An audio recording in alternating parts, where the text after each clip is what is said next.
Hello peoples, today I'm going to attempt to repair one of these radio controlled charger, 6 to 12 volts, 1 amp I believe. So this has failed while actually charging a battery. There's a little LED on there. It should be flashing green when you plug it in. Just bear with me. See, that was the, get a bit closer. There's an LED on there which should be flashing green. If it's actually working, it doesn't. So unplug that one. I've actually got one that's been taken apart. That's the inside of it. That's what it looks like. Where's the LED there? Hold on. I'm going to plug this in. Show the LED working. I know it looks a bit unsafe. Mains and no casing, anything around it, but this is going into an isolation transformer and a variac. Don't panic. Okay, can we see? If we leave that on there, can we see if the LED flashes? Let's see. We'll see what happens. See that? Yeah, I think we can see that. So that's a known good one. We know that works. Okay. And try not to touch anything that's got a capacitor or anything like that that'll store charge in it.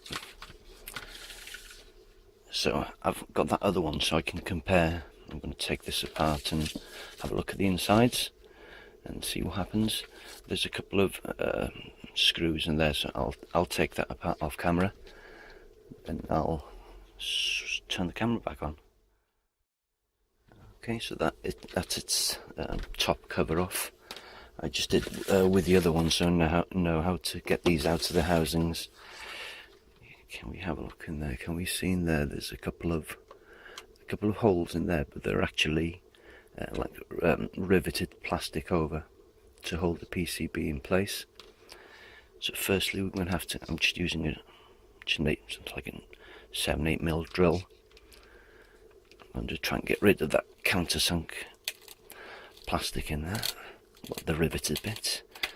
I'm not going all the way through the circuit board. I'm just trying to get rid of the rivet head in there so I can pry this out. So a few turns with that on each one should be fine.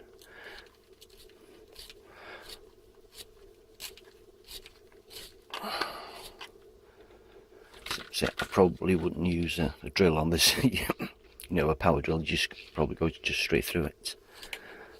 Just do it by hand. Old toolmaker fashion. Get a screwdriver. Oops, don't let the drill drop on the floor. There's a little groove in there where the wire goes. You can get that in there. Get the screwdriver under the board. Just do it gently without breaking the housing. There you go.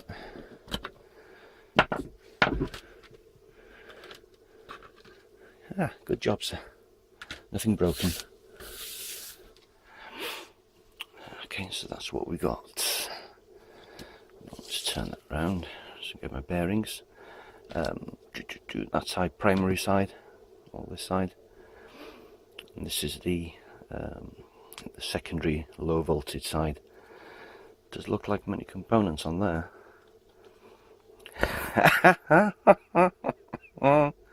Again, this is the primary side up to the space there. This is all the secondary signalling side. Look at all those components we have to try and check. Okay. A quick look around. Is that focused on there? I've got no idea. I've got nothing that seems to be blown, blackened, exploded. Same on that side. Nothing blown, blackened. Okay, so I'm gonna do just test the primary components, the main components. See if there's anything obvious there. So instead of subjecting you to all this, I'll do that off camera and see what I can turn up. Okay, so I've done a basic check on a lot of these components. There's a bridge rectifier in there, the end of my finger, check that. Underneath this bit of heat shrink, that's a fuse or a fusible resistor. There's an NTC thermistor. It's probably the chip that's driving the transformer under there. I haven't checked the caps because that's not going to, don't believe that will stop it working. And on this side I've got some optocouplers. There's an LED there, transistor, I haven't checked that. There's a fuse, the fuse in there, outlet fuse. One or two output Schottky diodes, another diode in the corner there. And I've gone through all of these, well, I've gone through all of the resistors. Things like chips I can't check, I mean, if they're buggered, they're buggered. Really, really tiny, you can barely see them. Resistors, some of the xenodiodes as well. I've just checked them for operation, not for a particular value. Just see if they're open or gone ridiculously high resistance or something like that. And I had a closer look under the all-seeing spectacles. Have a look at this one there. Can we see that there? Marked, I think it's R100. That looked to me just to be a little bit discoloured, even a little bit bent. Bring that closer. Maybe on the side, maybe that can be seen. But the value on that, checked it with a meter, it's about 500 odd ohms. No, now 100. I thought it was either 100 ohm, 10 ohm, 1 ohm. But I've had a check online, it's actually 0.1 ohms. I've got that set on 2K value. We got that in there. You put on both sides of the resistor. There you go, 570 ohms. That should be a 0.1 ohm resistor. I believe that's a current sense resistor. I mean, it's close to the output on there. I believe all the power, I think it's on the negative side of the black wire of the DC. All of the power, output power, goes through this, and for me that seems to be bent. And it also should be 0.1 ohms, not 500 and odd ohms. So what I can do, I'm going to bring that a bit closer. Can we see that? I'm going to bridge this. I'm going to find a couple of low value resistors to put through in parallel probably, and just bridge this, so basically do away with that. We'll turn it back on and see if we get any joy with this. So look for some low value resistors. Back in a sec. So I found some low value resistors that marked as 1.6, or last time I checked it was 2 ohms. It's going to be a hell of a lot better than the 570 ohms that one was showing. Let me just check on these. 1.8, right, close enough. So what I'm going to do, tangle the wires up. Okay, I'm just going to take all 5 of these. Bear with me. Okay. Just going to tie the ends together. Oh. Let's try that again, shall we?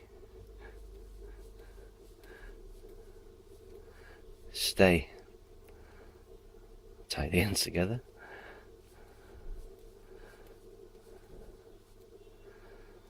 Okay, let's see what kind of value that gives me. Stop tangling up in the wires.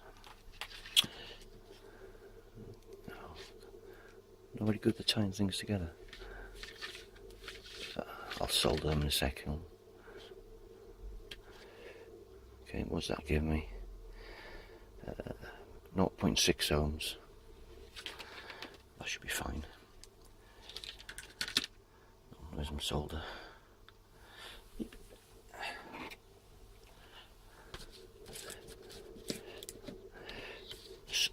some work solder. Don't tell anybody. I do use it to repair a lot of things for them, so.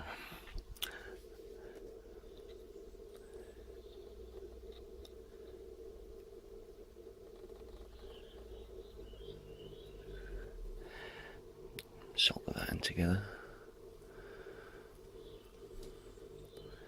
Solder that in together.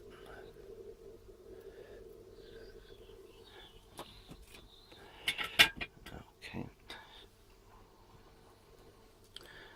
So I'll do something off camera. I'll just attach some wires to these, otherwise the section's going to be a little bit too long. So we can jumper them onto that R100 there. Just give me a second. So that's this. I've tacked the wires onto the end, each end of the resistor there. If you're thinking that's not on the end of the resistor, it is. That's the current path. It's easy to solder onto there than it is onto the end of the resistor. So one there from one there, one there. So let's just for ha-has.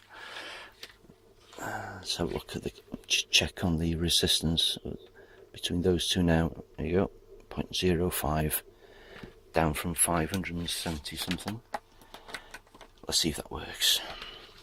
So again, I'm just going to plug this in straight into the mains. What fun. Making sure I won't touch anything. So plug that in. So hopefully that LED should light. Can we see that? Yeah. Let's switch it on.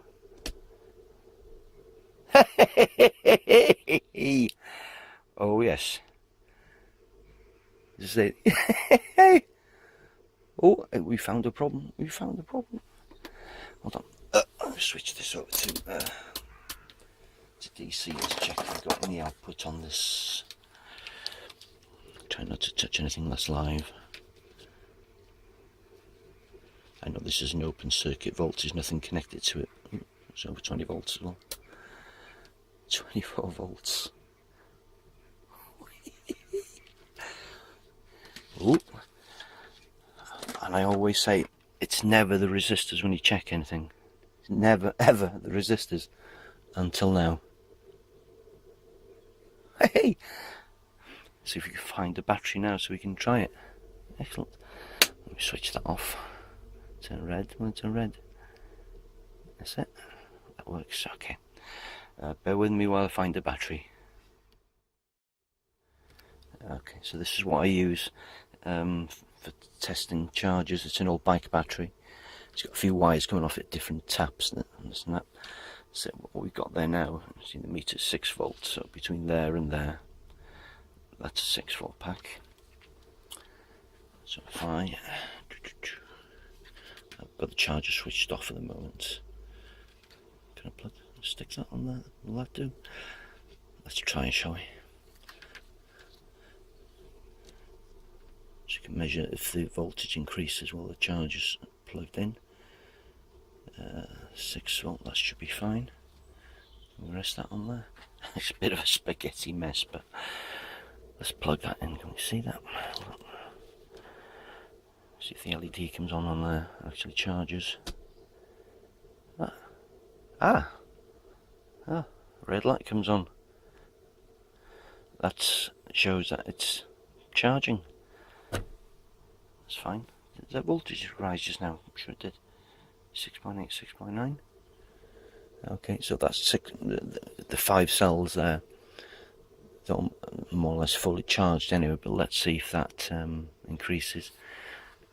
And if the charger doesn't go up in a puff of smoke. I'll leave that for a couple of minutes and I'll come back to it. It still seems to be working. It's been on for about 15 minutes since my last entry. Volt's gone up to 7 volts, so this is more or less nearly fully charged. But you know, voltage readings will only tell you so much. Let me try and get my clamp meter in. Oh, 0, you bugger. There you go. I'm going to put a clamp meter across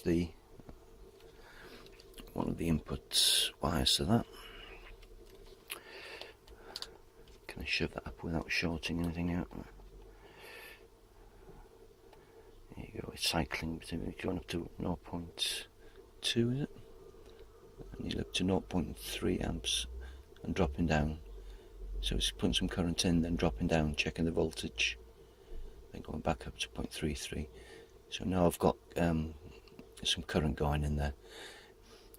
It's not a constant current level, this, it's just constant voltage, and the current is dropping as the battery reaches its full charge. So now we've got voltage going in, current going in. Happy days. Not shot anything out to date. Okay. You see that LED in there? I can't see it through the camera, but I'm reluctant to grab hold of that because there's a lot of angry pixies going into that charger. That's in the way there. Is that in the way? Can you see it? Yeah, I'll do. Okay. So I haven't got a small battery pack to charge this up with, to charge up fully, to see if the LED actually goes off and it completes charging. But I'll be happy with that for now. So obviously I can't leave it like that with these resistors. See if they get warm. Now, almost cold to the touch. As the reason I put 5 of these together was to get the wattage up, because these are only quarter watt resistors, and probably that R100 resistor they saw, the surface mount one, is rated for about what, half a watt, 0.5 watt. So I've got 1/4 watts on that one. Okay, I'm going to unplug that and do a conclusion. Okay, so this is it taken back apart again. I obviously can't leave it like this, but it did prove a point that it was that resistor that was faulty. The only logical thing to do and sensible thing to do would be to replace that resistor. This is probably maybe a half watt one. Ideally I would put like a 1 watt one in there, if you can get one to fit. You wouldn't even have to replace that, just bridge across solder at the top of it. I mean, there may be enough room, just looking at the sort of side on, see if there's any sort of clearance in there. I tried putting that back in the box, but there's not enough space between the wires on the end and the end of the box. There is no clearance there, it's just tight up against it. I thought maybe you could fold that back onto, get that out of the way, maybe fold that back onto there, some kind of arrangement, obviously with loads of heat shrink to isolate it from everything else. That's doable, but as I say, there's just no room on the ends, there's no clearance for the wires. So the only realistic thing to do would be to replace that resistor. But at least, well, we found the problem. Okay, probably that's it from me. I haven't got any of these lying about, obviously. Maybe try and get some, probably get them for about 10 pence each. If I'd look on radio spares for them, you can get them. So replace that, put everything back together. And if you do this, put a bit of glue on the ends where you've drilled off the rivet head and the plastic, and put it to get back together. There you go, found the problem. Happy days. Thanks for watching.